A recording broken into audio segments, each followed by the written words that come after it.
What's up, guys? It's me, your favorite toaster oven, Speedy Samo7, and we're playing Gun Grounds FFA today. I thought I'd try it out, check it out, a new game. Why is there an ad in the lobby? That's just like, that's worse than what? Okay, apparently E is the button that kills you, and apparently my hand wasn't centered on my keyboard. Why is E the button? Okay, that's like a little bit too close, you know. Anyway, I'm gonna be just doing, the usual yapping, shooting, killing people in the game. By the way. Yeah, and oh wait, it just gives you random weapons. Okay, my sense feels a little weird though. It feels a little too fast, but hey, that's okay. This game actually, I like this already. I like this game already. Very simple. Not really trying to do anything crazy, but that's the fun of it, man. That's the fun of it. Let's see. Oh, let's just pre-fire this guy. He's got to be one, right? Oh, he's low. Oh, man. Kill him. Kill him. Okay. I can't just talk like this the whole time, so I'm actually going to try and talk about something kind of interesting. Maybe interesting to... What the heck happened there? Maybe interesting to some people. Maybe extremely useless and boring to others. But Lewis, this video's for you, brother. You know who you are. Anyway, I needed something to talk about, and Lewis was like, yo, your keyboard sounds amazing. Thank you. What switches do you use? And I read that and I was like, oh boy, because keyboards were an obsession of mine for a while. And when I say obsession, I mean like obsession. Like, I was researching keyboards, I was buying keyboards, I was trying new keyboards, I was scamming Amazon and returning keyboards because I didn't like, okay, I wasn't actually scamming Amazon, I'm not going to admit to that here on YouTube, but like, okay, I actually wasn't, like, I'm not even joking, I wasn't. Anyway, so like, keyboards were an obsession of mine.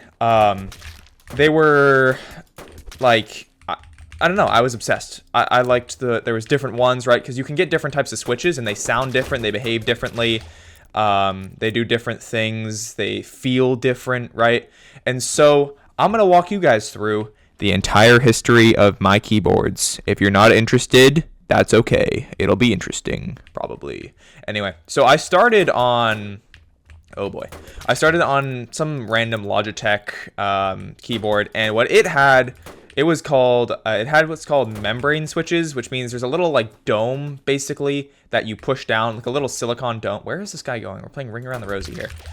There's a little silicone dome that you push down, and that's what creates the resistance and, like, to initiate a key press, right? And so when the... dome contacts somewhere on the PCB within the keyboard, right? The computer metal thing that actually detects, when you're pressing a key down, right? So when it contacts the PCB, it emits electricity or whatever, and then, or it completes some sort of circuit. I don't know how it works exactly, but basically that's how it registers a key press, right? And so those are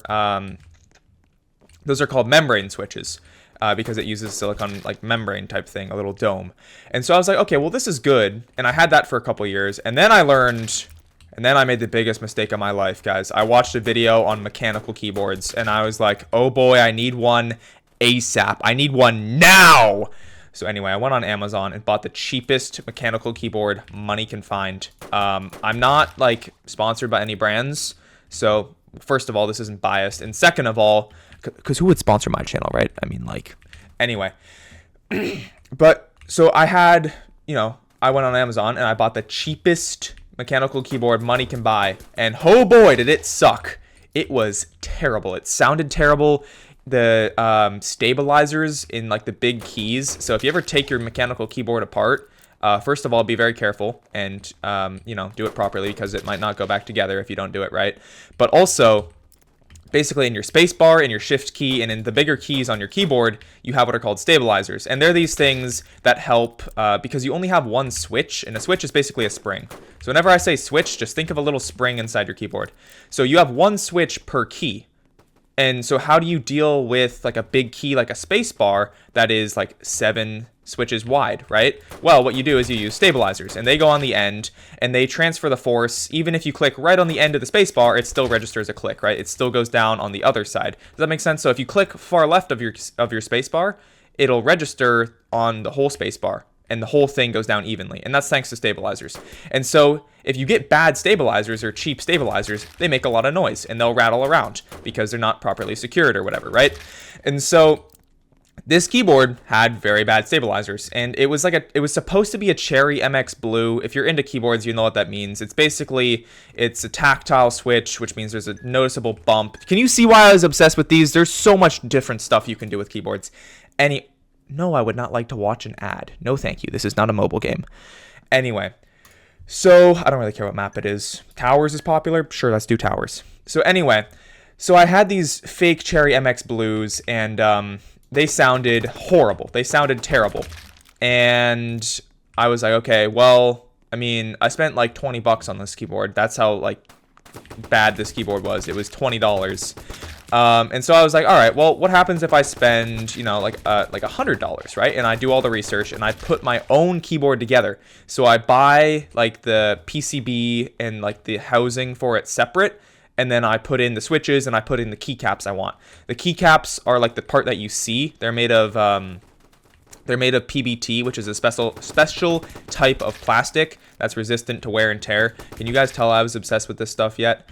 Anyway, so basically I got my own PBT keycaps. I just found some on Amazon for like $20 for these special keycaps that I wanted, and they were a cool color or whatever. I think they're like a green fade to like gray or something. Anyway, doesn't really matter, not important for the video. So I did all my research, right? And I got these Gatoron. I said I wasn't gonna name brands, but I guess we'll name brands because Gatoron is cool. Gatoron, like yellow, like milky yellow switches. I don't know. They always give them these freaky names, bro. It'll be like, oh, like Gatoron Jade Pro. It's like, what does that even mean, dude? Just tell me what it feels like. Pause. Anyway, so I got these like yellow switches or whatever that are they're a linear switch, which means there's no like click. It just presses down and presses up. Very, very much like a spring. Whereas if you have tactile switches, it'll go ka-click, ka-click, where a linear switch goes whoosh, whoosh. You like my sound effects? Anyway, he thinks he's gonna kill me with a shotgun there, but nope. So yeah, so I had these switches and I really liked them. And then I was like, wait a second. If one keyboard is good, oh man, I wonder what these these switches feel like. I gotta get a whole new keyboard just to feel these switches, because it'll be different. It'll be so unique that it'll be worth buying a new one. And I convinced myself that I needed another keyboard. So this would be keyboard number 4 in my possession, because none of my keyboards broke. I had no reason to buy a new keyboard. I just wanted one for some reason. And I had disposable income. I don't, really have to like pay for much in my life. And so, what? How is he alive? There we go. So yeah, I had a lot of disposable income, and I was just like, screw it, let's buy another keyboard. So that's what I did. And so I got these black switches, the Gatoron Oil Kings is what they were called. I don't know why. See what I mean by the freaky names, bro? They just be naming them, like, they name them whatever, bro. They don't care. So anyway, that's what I got. And then I had this whole thing assembled, and it was around this time that I made the second biggest mistake of my life. I discovered what an HHKB is. And for those of you who don't know, if you don't have disposable income, don't look into this. If you are trying to save money, don't look into this. If you have any interest at all in keyboards, do not look up what an HHKB is, because you will instantly become obsessed and you will not be satisfied until one is in your possession. And that's what happened to me. And I was watching this video. He's like, well, all these linear switches are good and all these tactile switches are good, but what if we had a combination of the two? And that's what HHKB does. And it's called a topre switch, and it's supposed to feel like heaven on your fingers. And having bought one, you know what? We'll get into that later. But yeah, I'm not even going to mention how much money it was. It was too much. It was way too much. I could have put that money towards college. I could have put that money towards, I don't know, a birthday present for like someone in my family. I could have spent anything else, would have been a better use. Because keep in mind, at this point, I have 4 keyboards already, right? I have my original Logitech. I have the crappy mechanical keyboard that I bought. And then on top of that, I bought 2 more, like decent mechanical keyboards. And so, yeah, I had too many keyboards. So anyway, I started looking into HHKBs, and I'm like, okay, what I'm gonna do, this will actually satisfy me. Okay, what I'll do is I'll buy a keyboard that is very similar, and that was meant to be the Oil King one, right? Is I'm like, okay, these are a relatively high resistance linear switch because there's different resistances. It can be like 45, and there's different amounts of travel in the spring. So basically, anyway, there's way too much stuff to do with keyboards. I don't know why humanity has looked into the keyboards so much. It's cool, but like, big waste of money. Anyway. So I learned about HHKB. I'm like, no, I don't need it. It's too much. I can't justify the cost. Anyway, so then I get another keyboard for some reason. I don't even remember why I got this one, but I got another $20 Amazon keyboard. This one was from EPO Maker, I think. It was some EPO Maker. I don't even remember what. Anyway, but it was some keyboard that it's good. Honestly, I still have it. It's a decent keyboard. It's got some red switches in it, which are like a linear but relatively quiet switch. And I used that for a while, and then I was like, okay, well, I got a paycheck. I could put it into my savings account and collect interest on that and pay for college, or I could buy an HHKB. And so that's what I did. I bought an HHKB. It was way too much money. And please don't look it up because I'll be embarrassed that now thousands of people know how much money I've wasted on keyboards when I had perfectly functional ones all along. So I was like, no, the HHKB, it has a different layout, because that's one of the main selling points, is it has a different layout. You thought QWERTY was good? Try QWERTY, but you mix the caps lock key and the control key, and you remove the backspace and like the hyphen or whatever. Like, you move some keys around, and it's more convenient for typing. And I was like, oh, I do a lot of typing, so that'll be convenient for me, right? And then, anyway, the layout is really cool. I like the layout. Does it justify the price? No. Could you make the same layout for yourself for like a quarter of the price? Yes, you could. Should you get an HHKB? Only if you have a lot of money to spare, and you're in a Mr. Beast challenge, and he gives you a couple grand to spend, and you're like, oh boy, got to spend all this money. What do I spend it on? Buy an HHKB. That's a good way to waste money. Well, okay, saying waste feels disrespectful because they are very high quality keyboards. Great PVT keycaps. Very, very good taupe race switches and springs in them. Very silent and very comfortable to type on for a long time. But, as a man who has gone full circle on keyboards, I would just like to say that keyboard is keyboard, and it doesn't really matter how much. Well, okay, once you get into the above $100 price range, it doesn't really matter how much money you spend. And yeah. So anyway, get the HHKB. I unbox it. I'm super hype. I'm like, oh boy, I can't wait for my entire life to be changed by this unique typing experience. And I'm like, well, this feels kind of similar. I mean, it's all right, I guess. It's a little different, but like, it's not really life-changing. I mean, it didn't give me a girlfriend or anything, so I guess it didn't really change my life. So it's a little bit disappointing, because I spent all this, okay, whatever, I didn't like the shotgun anyway. So I spent all this money on this keyboard, right? And I still have it. I probably should have returned it, because I don't really use it enough to justify how much money I spent on it. But yeah, so I have an HHKB, and I regret it.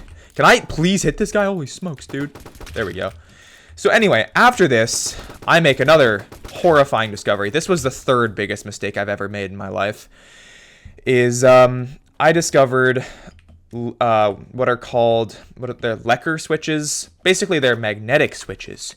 So they don't use anything physical. They use a magnet to provide resistance on your fingers. And I was like, whoa, I need one of these. A big brand that uses these switches is Wooting. And I looked into it, and I was like, wait a second. Why is it so much money for a Wooting keyboard? And I looked up, to see if there were any half-decent knockoffs, because, Wooting's a name brand, and there's always going to be knockoffs. So yeah, I bought a knockoff. Don't ask me why, at this point, having 5 keyboards, I felt the need to buy another. I don't know either. I think it's because I really wanted to try these Lecker switches, these magnetic switches. I think they're called Lecker switches. Maybe I'm getting that wrong. Oh, no, they're called Hall Effect switches is what they're called. They're called Hall Effect for some reason. Lecker, I think, is like a type of Hall Effect switch. Not important. It's all jumbled in my brain now. This was months ago. Anyway, so I buy this knockoff keyboard off Amazon. It's like $50, right? And it's actually really good. It has very, very similar performance on paper to the Wooting. It has 8,000 hertz polling rate. It has the Hall effect switches. You can customize it, right? It's basically a Wooting, but without, like, you know, the Wooting. It also has, like, the Rappy, Snappy, or whatever Wooting did that to make their keyboard special, which, like, full disclosure, isn't really that useful. I didn't really like it. And, so yeah, now I have, what's that, 6 keyboards that I have now? Oh god, I don't even like saying that out loud. That makes me feel uncomfortable. So I have too many keyboards. And anyway, which one do I like the best is what you're probably asking me. And the answer to that is, honestly, the one I use the most is the Wooting knockoff with the magnetic switches. I like the way it feels. It can be totally silent if you press really soft. It can be quite loud if you're pressing quite hard. It has the best polling rate, so technically it's the best for gaming by, like, you know, like 0.001%. And yeah, that's the keyboard that makes me good at aiming in Roblox Rivals. No, I'm just kidding. The keyboard has got nothing to do with it. So anyway, yeah, the HHKB is very good. Do not buy it.